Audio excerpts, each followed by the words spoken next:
All right, I have been doing some meal prep, and I've got some Wild Harvest meatballs, and I'm in the mood for a hot honey barbecue sauce. So, I didn't want to make my own barbecue. However, I did want the hot, and I wanted the honey. So, I'm going to do 3 tablespoons. This is a pretty cool one I found today. It's got a lot of ingredients, but they're decent. Like I can understand everything that's on there. What I'm really looking forward to is this.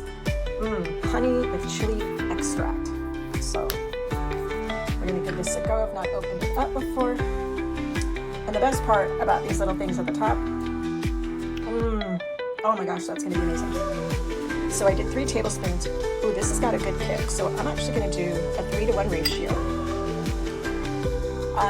I could have flipped it later. So it does have a 4. But, all right. I am definitely looking forward to this. All right, pour a little bit on there.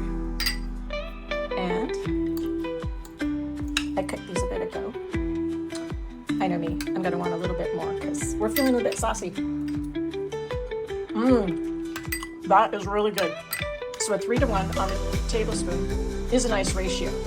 You get that good barbecue on the front, and then the hot honey sweetens it up and then gives it a nice warm finish.